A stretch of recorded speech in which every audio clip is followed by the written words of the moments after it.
10 years passed and the young boys were now young men and their parents were very proud.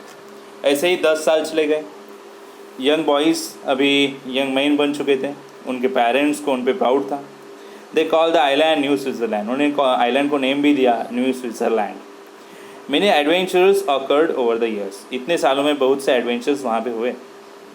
On the shore of another island, so another island के जो शोर था, दूसरा शोर, वहाँ पे दूसरे किनारे पे फ्रीज़ ने एक एल्बाट्रोस यानी बड़ा समुंदर में पाया जाने वाला एक बड़ा सा बर्ड था.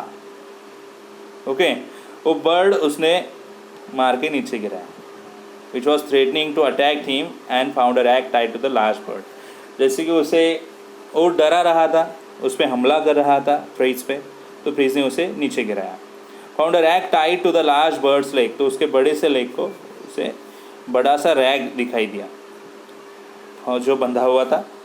On the rag was message that an English woman had been stranded on the smoking rock. एक मैसेज था उसमें जो इंग्लिश वुमन ने भेजा था, जो स्मोकिंग रॉक में फंस गई थी. Fritz had no idea how old the message was. Fritz को पता नहीं था कि कितना पुराना मैसेज है वो. His father suggested that smoking rock sounded like a reference to volcano.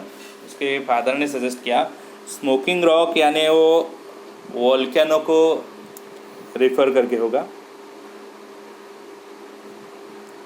Since there were no volcanoes in the vicinity, the bird might have come from hundreds of miles away. तो आजू बाजू में कहाँ volcanoes नहीं थे, तो शायद ये बर्ड 100 माइल्स पार करके यहाँ पे आया होगा.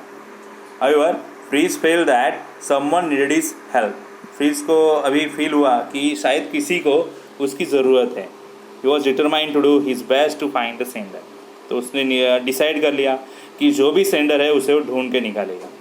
Before returning home, he had written his own note on the rag, retied it to the albatross lake and had watched the bird fly off. तो घर आने से पहले उसने वापस वो रैग पे कुछ लिखा, रिटाई किया अल्बाट्रोस के लेक को और वापस बर्ड को उड़ा दिया.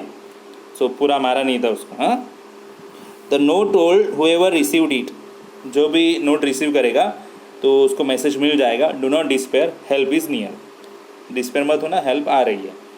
सो Fritz and successfully rescue the young woman. उसके बाद में फ्रीज ने सक्सेसफुली यंग वुमन को रेस्क्यू किया, जिसका नाम था Jenny Montrose.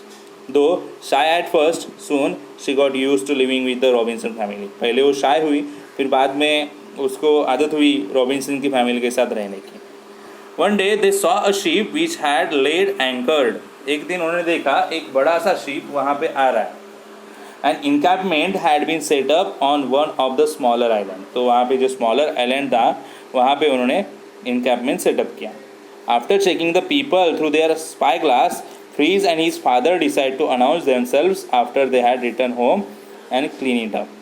So after checking the people through their spyglass से उन्होंने check किया पूरे peoples को. Freeze and उसने father ने उन्होंने decide किया to announce themselves कि वो वहाँ पे है, ऐसे वो अनाउंस करें. They had returned home and clean it up. They did not want the crew to think they were savages. क्योंकि उनका ऐसा मानना था कि उनको ये नहीं मानना चाहिए कि वो savages हैं. The next day, Freeze and his father met the captain. Freeze और उसके फादर्स जो थे वो कैप्टन को मिलने गए. Told him their own history as well as Jenny's. उन्होंने अपनी हिस्ट्री बताई और जेनी की भी हिस्ट्री बताई. तो everyone surprised, सब सरप्राइज हो गए. It had been Jenny's father who had inspired the captain's search. He believed his daughter was still alive after 3 years. So वहाँ पे जेनिस के फादर थे, but inspired the captain's search, और वो inspired हो गए कैप्टन के सर्च से. He believed his daughter was still alive after 3 years. उनका मानना था कि उनकी डॉटर जिंदा है. The captain had decided to attempt to find her. Captain ने डिसाइड किया था कि उसको फाइंड करे. With a burst of celebration, the family, passengers and crew of the British vessel headed towards New Switzerland. तो celebration के साथ उनकी फैमिली, पैसेंजर, क्रू सब वेसल लेके न्यू स्विट्ज़रलैंड की तरफ चल पड़े. Everyone was amazed by the prosperity and good health of the survivor. सब अमेज हो गए कि सब वहाँ पे जो पीपल थे वो अच्छे हेल्थ में थे, बाय द वे अच्छी प्रॉस्पेरिटी के साथ थे. As the day ended, the father realised that decision must be made about who wanted to stay on the island और रिटर्न. तो जब डे एंड हुआ तो फादर ने को रियलाइज़ हुआ डिसीजन लेना पड़ेगा किसको ये आइलैंड पे रहना है, किसी को रिटर्न जाना है शिप पे। Elizabeth and her husband did not wish to live anywhere but on the island. Elizabeth और उनके फादर जो थे, उनकी हस्बैंड थे, बच्चों के फादर, तो उनकी विश थी कि वो आइलैंड पे ही रहे। They had been there for so long, क्योंकि अभी तो पूरे इतने साल वहाँ पे रहे हैं। Had grown used to their life, उनकी लाइफ वहाँ पे है। So Jenny asked if anyone would support her return to England. Jenny ने पूछा कोई आना चाहता है इंग्लैंड के रिटर्न जाने के लिए।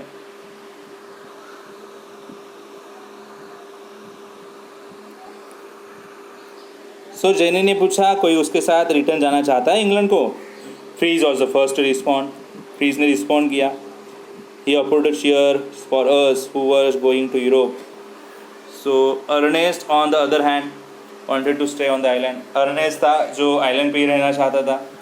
Jack also decided to stay back. Jack ने भी सोचा वहीं पे रहे। Franz the youngest boy decided to join Fritz. Franz ने डिसाइड किया फ्रीज के साथ चला जाए। Franz wanted a chance to receive academic education. फ्रांस चाहता था कि उसे अच्छा एजुकेशन मिले। Before Fritz left, he told his parents of his love for Jenny and his wish to marry her. Fritz ने जाने से पहले उसे अपने पेरेंट्स को विश बताई कि उसे जेनी पसंद है और वो उससे शादी करना चाहता है। The father had kept a record of all the adventures they had. So father ने सब रिकॉर्ड्स उनके पास रखा था जो भी उन्होंने एडवेंचर्स किए। They had on the island.